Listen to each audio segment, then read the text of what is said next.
Welcome to this video. इस video के अंतर्गत हम क्लास 8 सिविक्स चैप्टर 1 के बारे में पढ़ेंगे। और चैप्टर 1 जो आप यहाँ पर देख रहे हैं वो आपके यहाँ पे है। चैप्टर 1 जो है द इंडियन कॉन्स्टिट्यूशन है, भारतीय संविधान के बारे में आप देखें। उससे पहले टीचर्स नोट को देख लीजिए। इसमें देखिए the Indian constitution has been regularly referred to in the previous two social and political life textbook. Unlike the previous two books, where little space was devoted to discussing the Constitution itself. This year, the chapter in Unit 1 Tech the Constitution has its main focus. देखिए, सामाजिक एवं राजनीतिक जीवन पर केंद्रित पिछली दोनों पाठ्य पुस्तकों में भारतीय संविधान का बार बार जिक्र आया है। दोनों ही पुस्तकों में संविधान का उल्लेख तो था, लेकिन उस पर पर्याप्त रूप से चर्चा नहीं की गई थी। इस साल इकाई 1 के अध्यायों में मुख्य रूप से संविधान पर ही विचार किया जा रहा है। देखिए यहाँ पर chapter 1 begins with a discussion of the principle that underline a liberal constitution. Three short storyboards have been used to familiarize the student with the ideas that are being discussed. The storyboards use incidents located within a classroom setting to illustrate three complex constitutive principles. The storyboards should be used to aid the students' understanding of these constitutive principles. इसने कहा कि अध्याय 1 में सबसे पहले उन सिद्धांतों की चर्चा की गई जिनसे उदारवादी संविधान का जन्म होता है। जिन विचारों के बारे में बात की जा रही है, बच्चों को उनसे परिचित कराने के लिए 3 छोटे छोटे चित्रकथा पट भी दिए गए हैं। इन चित्रकथा पट में कक्षा के भीतर घटने वाली समान घटनाओं जरिए 3 जटिल मूलभूत सिद्धांतों कॉन्स्टिट्यूटिव प्रिंसिपल को समझाया गया है। चित्रकथा पटों के जरिए आप विद्यार्थियों को समझा सकते हैं कि ये मूलभूत सिद्धांत हमें किन चीज़ों से सुरक्षा प्रदान करते हैं। The discussion on the Indian Constitution is situated within a historical context. This has been done with the express intent that students become aware of the major influence that our anti-colonial struggle had on Indian democracy. In discussing the Constitution, we have had to use several new and often difficult terms to explain certain key features. While teaching these, please keep in mind that the student will continue to study these key features in greater depth in higher classes. Therefore, the attempt here is to familiarize the student with a very basic understanding of the significance of these features within the working of democracy in India. यहाँ पर जो कहा गया है उसको थोड़ा सा देखिए। भारतीय संविधान की चर्चा एक ऐतिहासिक संदर्भ में प्रस्तुत की गई है। यहाँ पर जो आपको है भारतीय संविधान की चर्चा एक ऐतिहासिक संदर्भ में प्रस्तुत की गई। इसका मकसद विद्यार्थियों को इस बात का एहसास कराना है कि हमारे उपनिवेशवाद विरोधी संघर्ष से भारतीय लोकतंत्र पर कौन कौन से महत्वपूर्ण प्रभाव पड़े हैं। संविधान की चर्चा करते हुए हमें उसके कुछ मुख्य आयामों की व्याख्या करने के लिए कई नए और प्राय कठिन शब्दों का इस्तेमाल करना पड़ा। इन शब्दों को पढ़ाते हुए इस बात को ध्यान में रखें कि बच्चों को ये बातें अगली कक्षाओं में और विस्तार से पढ़नी है। लेकिन इसलिए यहाँ कोशिश की गई कि बच्चे भारतीय लोकतंत्र से संबंधित इन आयामों का आधारभूत समझ ग्रहण कर लें। Chapter 2 discusses secularism. The most prevalent definition of secularism is that it refers to the separation between religion and the state. The chapter uses this definition as the foundation and then proceeds to elucidate two complicated ideas. The first point to why this separation is important, and the second to what is particular to Indian secularism. अध्याय 2 में धर्मनिरपेक्षता पर चर्चा की। अध्याय धर्मनिरपेक्षता की सबसे परिचित परिभाषा इस समझ पर आधारित है कि धर्म और राज्य दोनों एक दूसरे से अलग रखा जाना चाहिए। यहाँ इसी परिभाषा को एक प्रस्थान बिंदु के रूप में देखा गया और उसके आधार पर 2 जटिल विचारों की व्याख्या की गई है। पहला विचार इस बात को संकेत करता है कि राज्य और धर्म के बीच फासला क्यों महत्वपूर्ण है, और दूसरा इस बात पर जोर देता है कि भारतीय धर्मनिरपेक्षता के कौन से खास पहलू हैं। फिर के there are two main reasons why the separation between religion and state is important. The first is to prevent the domination of one religion over another, that is interreligious domination. And the second is to oppose the various types of domination that can happen within a religion, that is the interreligious domination. For example, the chapter discusses untouchability in Hindu religious practice which allowed upper caste to dominate members of some lower caste. Secularism opposition to institutionalized regions means that it promotes freedom and equality between and within religions. इसमें देखिए राज और धर्म के राज और धर्म के बीच पृथक्करण के दो महत्वपूर्ण कारण है। पहला कारण यह है कि एक धर्म का दूसरे धर्म पर यानी अंतर धार्मिक इंटर रिलीजियस वर्चस्व स्थापित नहीं होना चाहिए। दूसरी बात यह है कि धर्म के भीतर भी जो विभिन्न प्रकार के वर्चस्व स्थापित हो जाते हैं यानी अंत धार्मिक इंट्रा रिलीजियस वर्चस्व, उनका विरोध किया जाना चाहिए। उदाहरण की इस अध्याय में हिंदू धर्म के भीतर छुआछूत चरण पर चर्चा की गई है। इस प्रथा की वजह से ऊंची जातियों के लोगों को कुछ निचली जाति के लोगों पर दबदबा कायम करने का मौका मिलता रहा है। धर्मनिरपेक्षता का संस्थागत धर्म से विरोध और इसका मतलब है कि यह सोच धर्मों के बीच और धर्मों के भीतर स्वतंत्रता एवं समानता को प्रोत्साहित करती है। उसके बाद यहाँ पे जो कहा गया इस अध्याय में,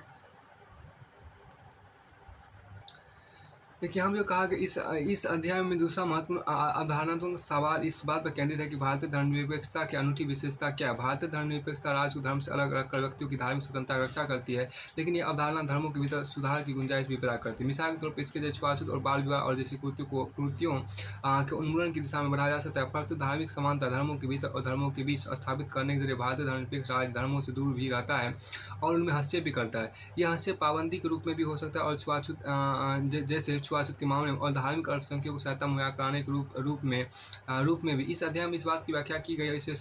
इसे सैद्धांतिक फासला बताया गया है। इसका मतलब यह है कि राज्य की ओर से धर्म में किसी भी तरह का हस्तक्षेप संविधान में सूत्रबद्ध किए गए आदर्शों पर आधारित होना चाहिए।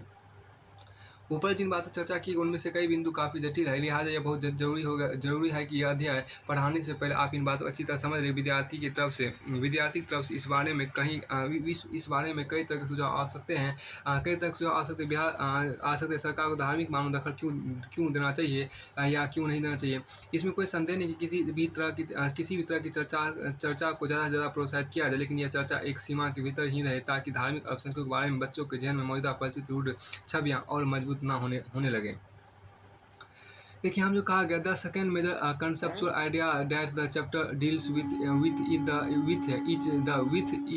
The unique nature of Indian secularism does protect the religious freedom of individual by maintaining a separation from religion, but it also provide room for the reform of religious. For example, the abolishing of untouchability, child marriage, therefore it attempts to achieve religious equality both between as well as within religious. The Indian secular state both maintains a separation as well as intervenes in religion. This intervention can either be in terms of a ban like that on untouchability or in terms of providing assistance or to religious minorities. The chapter explains this and refer to it as principal distance. This means that any interference in religion by the state has to be based on the ideals laid out in the constitution. Several of the above points are quite complex. It is crucial that you understand these points clearly before teaching this chapter. It is very likely that a student will come up with several suggestions for why the government should intervene or not intervene in religious affairs. While discussion is to be encouraged, it is important to meditate this and ensure that it does not reinforce stereotypes of religious minorities. अब आगे यहाँ देखिए अध्याय 1 chapter 1 जो आपको the Indian constitution आपको है भारतीय संविधान, उसको यहाँ पर देखिए यहाँ पर इन द इंडियन कॉन्स्टिट्यूशन आपको है भारतीय संविधान की बात यहाँ पर की गई है। द इंडियन कॉन्स्टिट्यूशन है भारतीय संविधान है। In this chapter we are going to begin with football, a game many of you have probably heard of or even played. As the name suggests, this is a game that involves this is a game that involves the player feet according to the rules of football. If the ball touches the arm of any player except the goalkeeper, then this is considered a foul. So if players start holding the football in their hands and passing it around, then they are not playing football anymore. Similarly, other games such as hockey or cricket also have rules according to which they are played. Each of these rules helps define the game and helps us distinguish one game from another. As these are fundamental to the game, we can also call them the constitutive rules of the game. Like these games, a society also has constitutive rules that make it what it is and differentiate it from other kinds of societies. In large societies in which different communities or people live together, these rules are formulated through consensus. These rules are formulated through consensus, and in modern countries, this consensus is usually available in written form. A written document is a written document in which we find such rules is called a constitution. A written document in which we find such rules is called a constitution. इस अध्याय में हम football के खेल से अपनी बात शुरू करेंगे। आप में ज़्यादातर बच्चों ने इस खेल के बारे में जरूर सुना होगा। बहुत से देखिए यहाँ पर क्या कि बहुतों ने खेला भी होगा, जैसा कि इसके नाम से अंदाज़ा हो जाता है। यह खेल पैरों से संबंधित है। फुटबॉल का एक नियम यह है कि गोलकीपर के अलावा और कोई खिलाड़ी गेंद को बाँ से नहीं छू सकता। अगर किसी खिलाड़ी की बाँ गेंद को छू जाती है तो इसे फाउल या गलत माना जाता है। कहने का मतलब यह है कि अगर खिलाड़ी फुटबॉल को हाथों में लेकर एक दूसरे को थमाने लगे तो उस खेल को फुटबॉल नहीं माना जाएगा। इसी तरह हॉकी या क्रिकेट आदि दूसरों खेलों के भी कुछ नियम तय होते हैं। इन नियमों से खेल को परिभाषित करने और अलग अलग खेलों के बीच फर्क करने में मदद मिलती है। इन खेलों की तरह हर समाज के भी कुछ मूलभूत कॉन्स्टिट्यूटिव रूल्स होते हैं। उन्हीं समाज का स्वरूप तय होता है और अलग अलग समाजों के बीच फर्क पता चलता है। बड़े समाजों में कई अलग अलग समुदाय एक साथ रहते हैं। ये वहाँ नियमों को आम सहमति के जरिए तय किया जाता है। आधुनिक देशों में यह सहमति आमतौर पर लिखित रूप में पाई जाती है। जिस दस्तावेज में हमें ऐसे नियम मिलते हैं उसे संविधान कहा जाता है। जिस दस्तावेज में हमें ऐसे नियम मिलते हैं उसे संविधान कहा जाता है। जिस दस्तावेज में हमें ऐसे नियम मिलते हैं उसे संविधान कहा जाता है। जिस दस्तावेज में आपको नियम लिखे जाते हैं, नियम मिलते हैं, जिस दस्तावेज में नियम रहते हैं उन्हें संविधान कहा जाता है, या जिस दस्तावेज में ऐसे नियम मिलते हैं उसे संविधान कहा जाता है।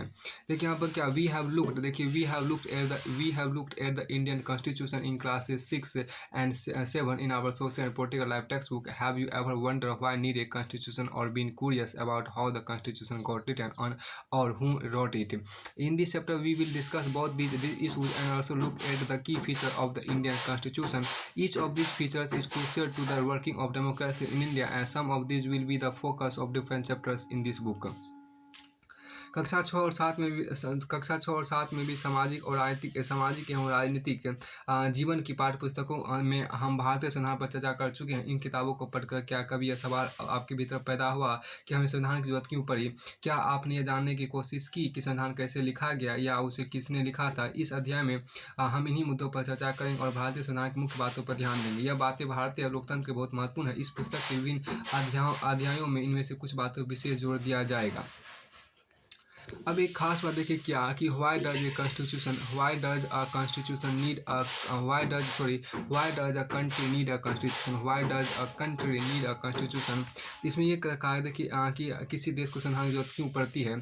इससे पहले यहाँ पे एक इमेज भी आपको show in 1934 the Indian national Congress made the demand for a constituent assembly during the second world war. This assertion for an independent constituent assembly formed only of Indians gained momentum, and this was convened in December 1946. The photo on page 2 shows more members of the Constituent Assembly. Some members of the Constituent Assembly. Between December 1946 and November 1949, the Constituent Assembly drafted a constitution for independent India, free to shape their destiny at last. After 150 years of British rule, the members of the Constituent Assembly approached these tasks with the great idealism that the freedom struggle had helped produce. You will read more about the work of the Constituent Assembly later in this chapter. The photo alongside shows Prime Minister Jawaharlal Nehru addressing the Constituent Assembly. देखिए यहाँ पर जो कहा 1934 में भारतीय राष्ट्रीय कांग्रेस ने यहाँ पर जो कहा गया 1934 में भारतीय राष्ट्रीय कांग्रेस ने संविधान सभा के गठन की मांग को पहली बार अपनी अधिकृत नीति में शामिल किया। केवल भारतीयों को लेकर बनने वाली एक स्वतंत्र संविधान सभा की यह मांग दूसरे विश्व युद्ध के दौरान और तेज हो गई और अंततः दिसंबर 1946 में संविधान सभा का गठन किया। देखिए पृष्ठ 2 पर दिए गए चित्र में संविधान सभा के कुछ सदस्यों को दर्शाया गया। दिसंबर 1946 से नवंबर 1949 के बीच संविधान सभा ने स्वतंत्र भारत के लिए नए संविधान का एक प्रारूप तैयार किया। 150 साल की अंग्रेजी हुकूमत के बाद भारतीयों को आखिरकार अपनी नियति और भविष्य तय करने का मौका मिला था। संविधान सभा के सदस्यों ने स्वतंत्रता संघर्ष से उपजे महान आदर्शों को ध्यान में रखते हुए इन काम को गंभीरता से अंजाम दिया। संविधान सभा के कामों के बारे में आप इसे अध्याय हम आगे पढ़ेंगे। अब देखिए बगल के ये तो हटाइए, उस बात को इतना इंपॉर्टेंट नहीं है। इसमें जो कहा गया, देखिए टुडे मोस्ट कंट्रीज टुडेज देखिए यहाँ पर आपको today most countries in the world have a constitution while all democratic countries are likely to have a constitution. It is, देखिए यहाँ पर जो आपको है कि it is not necessary that all countries that have a constitution are democratic. The constitution serves several purposes. First is lays out certain ideas that form the basis of the kind of a country that we as citizens aspire to live in. Our put another way, a constitution tells us what the fundamental nature of our society is. A country is usually made up of different communities of people who share certain beliefs but may not necessarily agree on all issues. A constitution helps serve as a set of rules and principles that all persons in a country can agree upon as the basis of the way in which they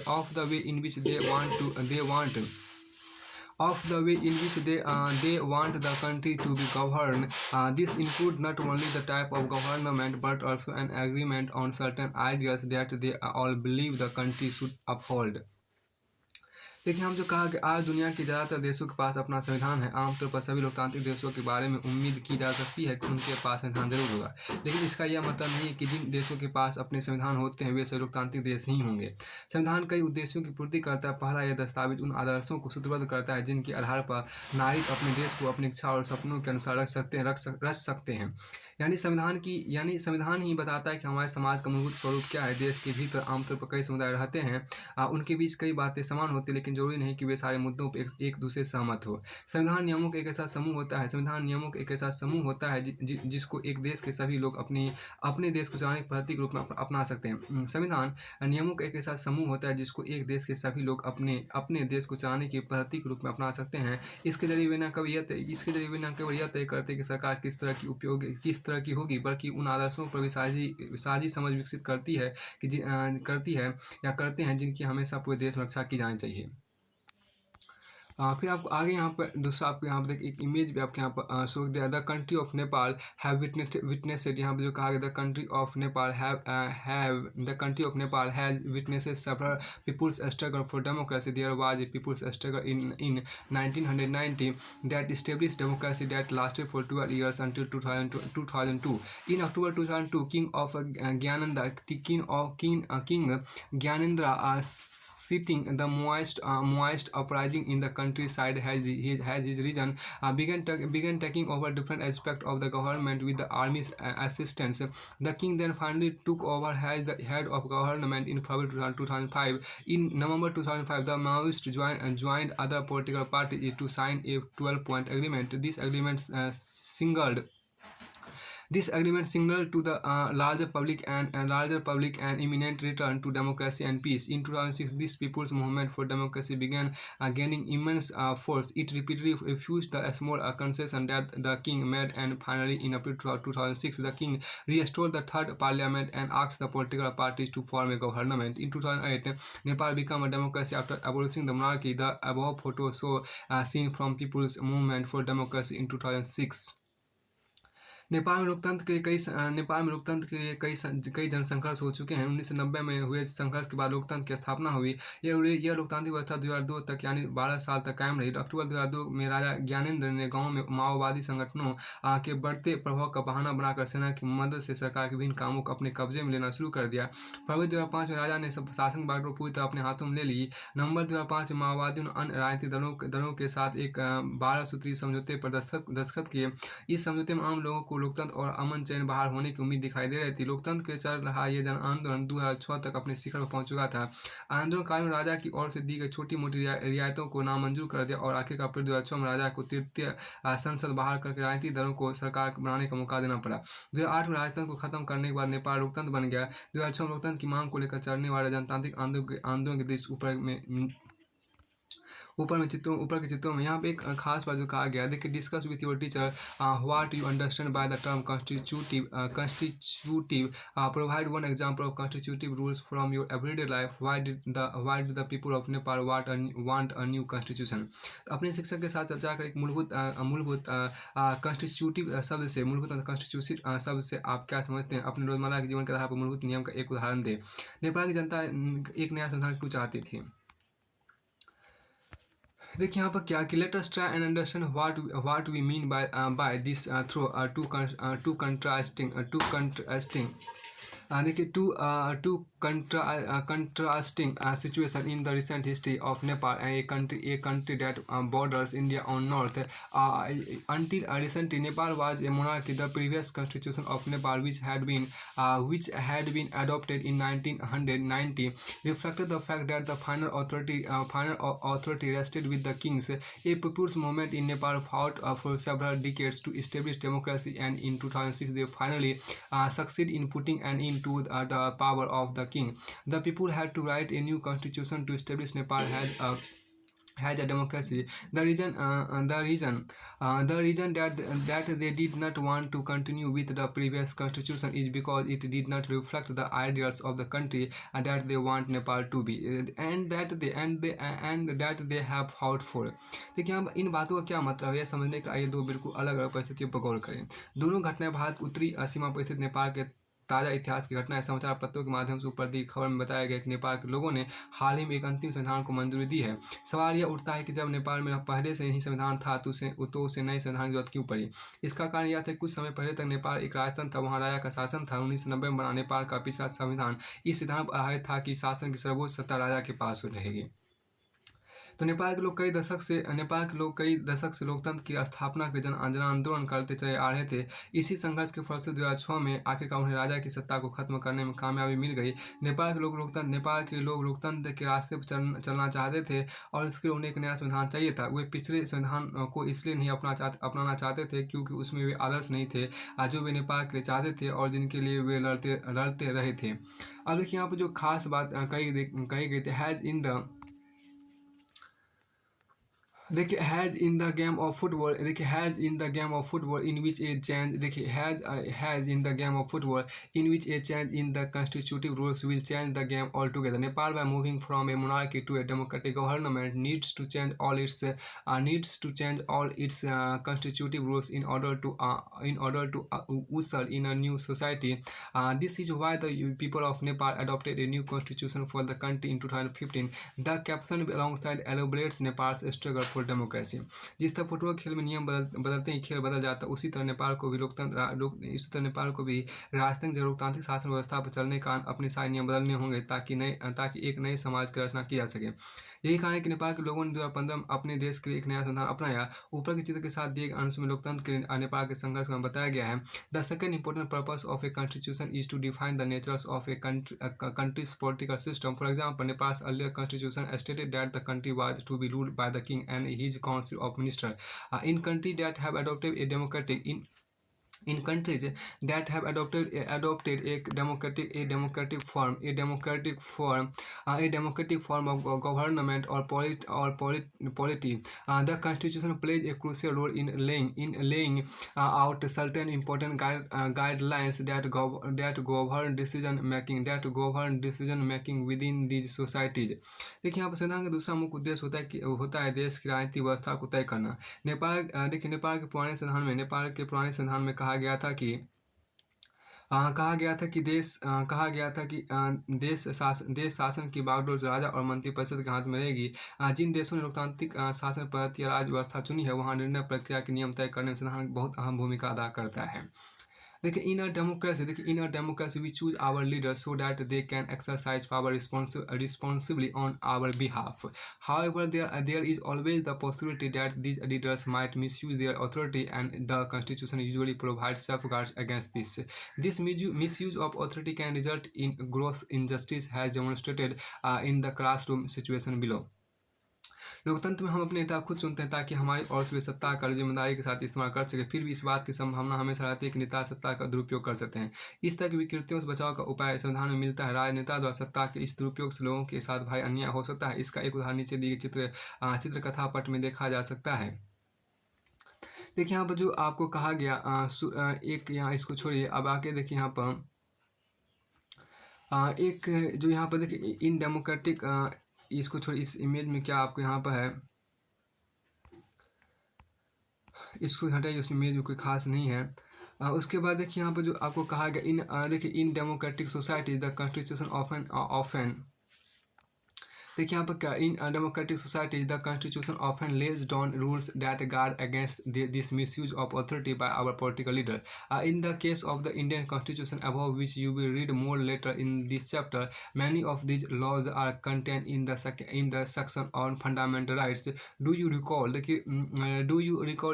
chapter on the Dalit writer Om Prakash Valmiki's experiences in school from your class 7 books? In that chapter we talk about the discrimination Om Prakash faced because he was a Dalit. You read about how the Indian Constitution guarantees the right to equality to all persons and says that no citizen can be discriminated against on the ground of religion, race, caste, gender, and place of birth. The right to equality is one of the fundamental rights guaranteed by the Indian Constitution. देखिए लोकतांत्रिक समाजों में प्राय संविधान ही ऐसे नियम तय करता है जिनके द्वारा राजनेताओं के हाथों में सत्ता के इस दुरुपयोग को रोका जा सकता है। भारतीय संविधान में ऐसे बहुत सारे कानून मौलिक अधिकारों वाले खंड में दिए गए कि आपको कक्षा 7 की पुस्तक में दिए गए दलित लेखक ओम प्रकाश वाल्मीकि के अनुभवों की कुछ याद है। उस अध्ययन में बताया गया था कि ओम प्रकाश को दलित होने के कारण किस तरह के भेदभाव का सामना करना पड़ा। वहाँ आपने पढ़ा था कि भारतीय संविधान देश के सभी व्यक्तियों को समानता का अधिकार देता है। हमारा संविधान कहता है कि धर्म, नस्ल, जाति, लिंग और जन्मस्थान के आधार पर देश के किसी भी नागरिक के साथ भेदभाव नहीं किया जा सकता। इस प्रकार समानता का अधिकार भारतीय संविधान में दिया गया एक मौलिक अधिकार है। उसके आगे यहाँ पर जो कहा गया, देखिए अनोदर एक यहाँ पर जो खास बात, ये भी इमेज यहाँ पर आपको हटाई, उसकी जरूरत नहीं है। देखिए यहाँ पर अनोदर इम्पोर्टेंट देखिए हम जो का another important function that a constitution plays in a democracy is to ensure that a dominant group does not use its power against other less powerful people or groups. The storyboard below demonstrate one such situation in the classroom. लोकतंत्र में संविधान का एक महत्वपूर्ण काम यह होता है कि कोई भी ताकतवर समूह किसी दूसरे या कम ताकतवर समूह या लोगों के खिलाफ अपनी ताकत का इस्तेमाल न करे। नीचे दिए गए चित्रकथा पट में कक्षा के भीतर एक घटना के आधार पर इस बात को समझाया गया है। यहाँ पे देखिए एक खास पर देखिए यहाँ पे बॉयज़ है कि इसको इम्पोर्टेंट उतना नहीं कर सकता। ये मुख्य बातें पाइए इसमें। देखिए सच अनहेल्दी सिचुएशन, देखिए यहाँ जो कहा गया such unhealthy situation can occur in a democratic societies too, where a majority can continuously enforce decisions that exclude minorities and go against their interest. As the above storyboards illustrate, every society is too prone to this tyranny of the majority. The constitution usually contains rules that ensure that minorities are not excluded from anything that is routinely available to the majority. I think another reason why we have a constitution is precisely to prevent this tyranny or domination by the majority of a minority. This can refer to one community dominating another, that is inter-community domination, or members of one community dominating others within the same community, that is intra-community domination. देखिए इस तरह के अस्वस्थ हालात लोकतांत्रिक समाजों में भी पैदा हो सकते हैं, जहां बहुमत वाला गुट लगातार ऐसे फैसले लागू करता रहता है जिनमें अल्पसंख्यकों की सहमति नहीं होती और उनका नुकसान होता है। जैसा कि हम इस कथा पट से पता चलता है, बहुमत की निरंकुशता खतरा हर समाज बना रहता है। संविधान में दिए गए नियमों से इस बात का ख्याल रखा जाता है कि अल्पसंख्यकों को किसी ऐसी चीज़ में से वंचित न किया जाए जो बहुसंख्यकों को समान रूप से उपलब्ध है। अल्पसंख्यकों पर बहुसंख्यकों की इस निरंकुशता या दबदबे पर प्रतिबंध लगाना भी संविधान का महत्वपूर्ण कार्य है। यह दबदबा एक समुदाय द्वारा दूसरे समुदाय के ऊपर भी हो सकता है, जिसे अंतर सामुदायिक इंटर कम्युनिटी वर्चस्व कहते हैं, या फिर एक ही समुदाय के भीतर कुछ लोग दूसरों को दबा सकते हैं, जिसे अंत सामुदायिक इंटर कम्युनिटी वर्चस्व कहते हैं। तो यहाँ पर जो खास चीज़ आपको है, देखिए कि देखिए द थर्ड साइग्निफिकेंट रीजन, देखिए यहाँ पे जो कहा गया the third significant reason why we need a constitution is to save us from our self this may sound strange but what is meant by this is that we might at times feel strongly about an issue that might go against our larger interest and the constitution help us guard against this. Look at the look at the storyboard below to understand this better. तो यहाँ पर देखिए जो देखिए इस तरह के अस्वस्थ हालात लोकतांत्रिक समाजों में भी पैदा हो सकते हैं जहां बहुमत वाला गुट लगातार ऐसे फैसले लागू करता रहता है जिनमें अल्पसंख्यकों की सहमति नहीं होती और उनका नुकसान होता है। जैसा कि इस चित्र कथा पट से पता चलता है कि बहुमत की निरंकुशता खतरा हर समाज में बना रहता है। संविधान में दिए गए नियमों से इस बात का ख्याल रखा जाता है कि अल्पसंख्यक को किसी ऐसी चीज़ से वंचित न किया जाए जो बहुसंख्यकों के लिए समान रूप से उपलब्ध है। अल्पसंख्यकों पर बहुसंख्यकों की इस निरंकुशता या दबदबे पर प्रतिबंध लगाना भी संविधान का महत्वपूर्ण कार्य है। यह दबदबा एक समुदाय द्वारा दूसरे समुदाय के ऊपर भी हो सकता है जिसे अंतर सामुदायिक इंटर कम्युनिटी वर्चस्व कहते हैं, या फिर एक ही समुदाय के भीतर कुछ लोग दूसरों को दबा सकते हैं जिसे अंतर सामुदायिक इंटर कम्युनिटी वर्चस्व कहते हैं।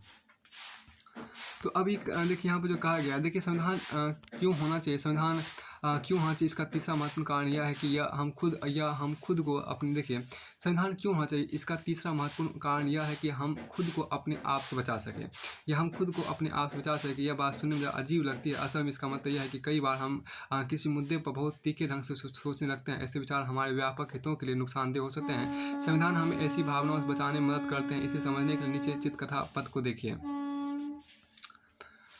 अब एक खास बात जो यहाँ पर कहा गया उसमें देखिए ये जो आपको है,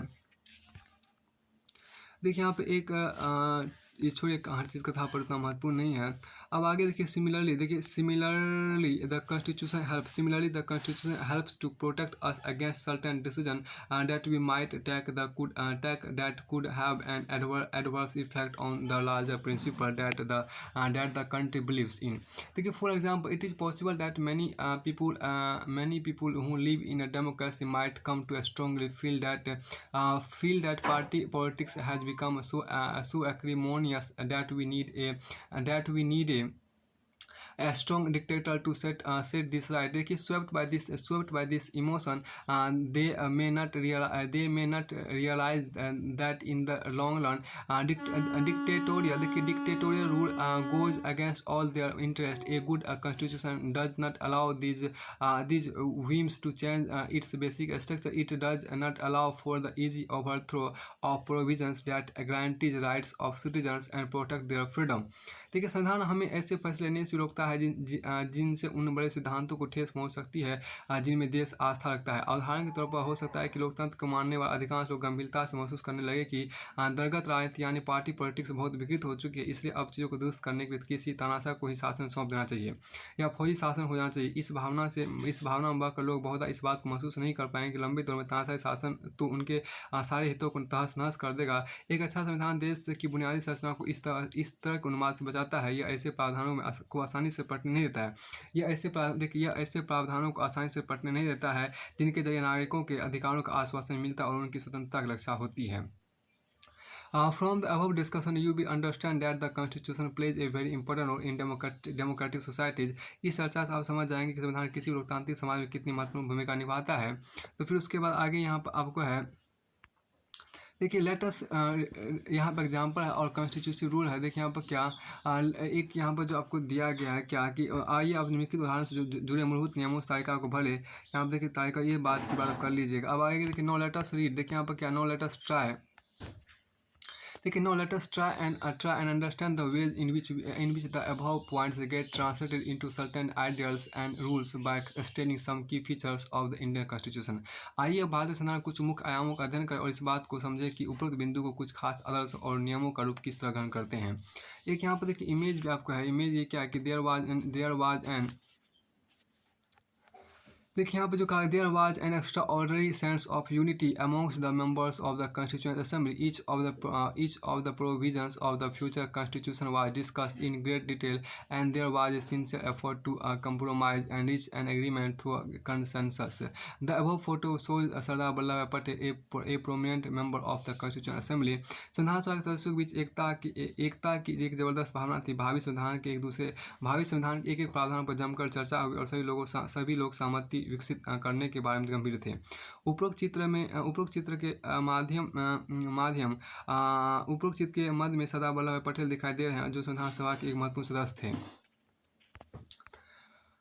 द इंडियन कॉन्स्टिट्यूशन की फीचर्स की बात की गई। भारतीय संविधान मुख्य लक्षण, देखिए भारतीय संविधान मुख्य लक्षण की बात यहाँ पर आपको की गई है। भारतीय संविधान मुख्य लक्षण आपके यहाँ पर, by the beginning of the 20th century the Indian national movement had been active in the struggle for independence from British rule for several decades. During the freedom struggle, the nationalists had devoted a great deal of time to imagine and planning what a freed India would be like.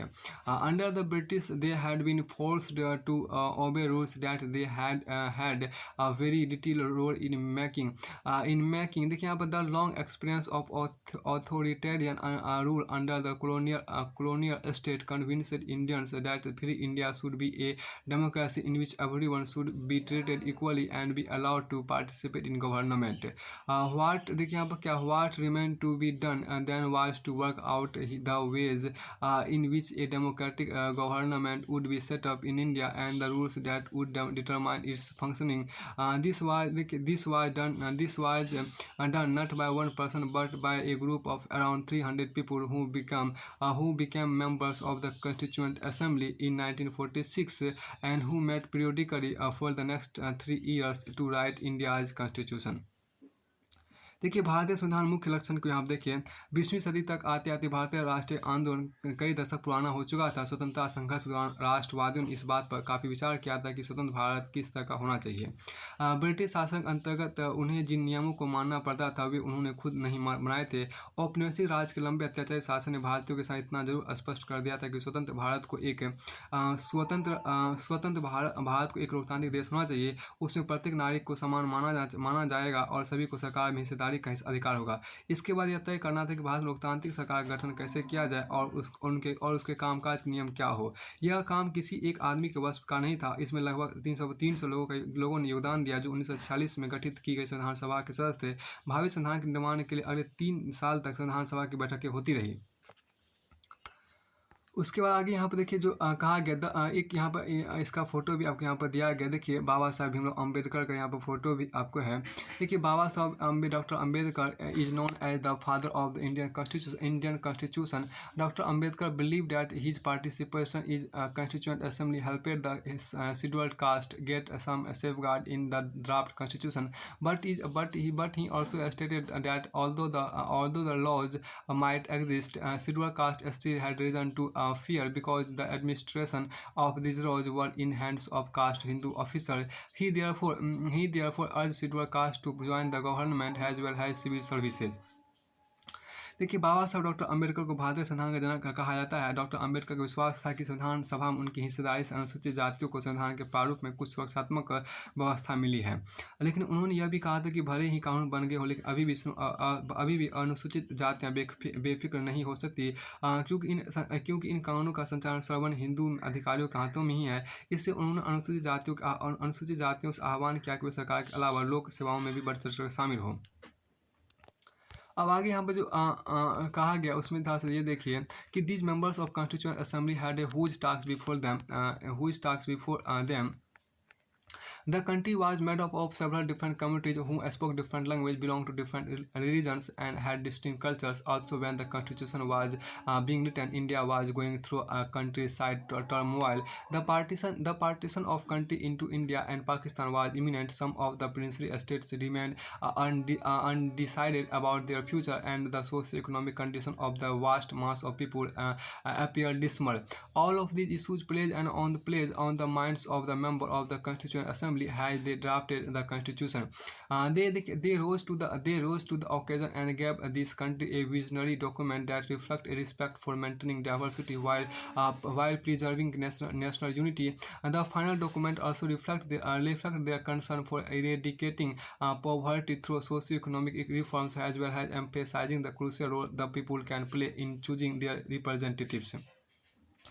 संविधान सभा के इन सदस्यों के सामने एक बड़ी जिम्मेदारी थी। संविधान सभा के इन सदस्यों के सामने एक बड़ी जिम्मेदारी थी। हमारे देश में कई समुदाय थे, उनकी ना तो भाषा एक थी, ना ही धर्म था और ना ही एक जैसी संस्कृति थी। वैसे भी जब संविधान लिखा जा रहा था तो उस समय हमारा देश भारी उथल-पुथल से गुजर रहा था। भारत और पाकिस्तान का बँटवारा लगभग तय हो चुका था। कुछ रियासतें तय नहीं कर पा रहे थे कि उनका भविष्य क्या होगा, वे किधर जाएगी। जनता की सामाजिक आर्थिक स्थिति भयानक थी। संविधान सभा के सदस्यों के सामने ये सारे मुद्दे थे, लेकिन उन्होंने अपने इस ऐतिहासिक दायित्व को बहादुरी से पूरा किया और देश को एक ऐसा कल्पनाशील दस्तावेज दिया जिसमें राष्ट्रीय एकता को बनाए रखते हुए विविधता के प्रति गहरा सम्मान दिखाई देता है।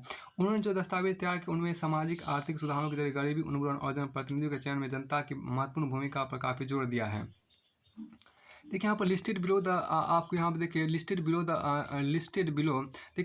Below are the key features of the Indian constitution why reading this keep in mind the above mention देखिए the above mention concern of diversity unity socio economic reforms and representation that the authority of this document were grappling with.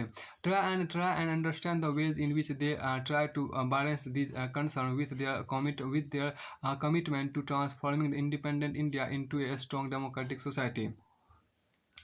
तो यहाँ पर जो खास बात आपको कहा गया, देखिए आगे के हिस्सों में भारतीय संविधान कुछ मुख्य आयामों का उल्लेख किया गया है। किया गया है। इन बातों को पढ़ते हुए विविधता, एकता, सामाजिक आर्थिक सुधार और प्रतिनिधित्व से संबंधित उपरोक्त चिंताओं को लगातार ध्यान में रखिए जिनसे इन दस्तावेजों को लिखने वाले जूझ रहे थे। इसे समझने की कोशिश कीजिए कि उन्होंने स्वतंत्र भारत के शक्तिशाली लोकतांत्रिक समाज बनाने के उद्देश्य को पूरा करने के साथ इन चिंताओं को किस तरह हल किया।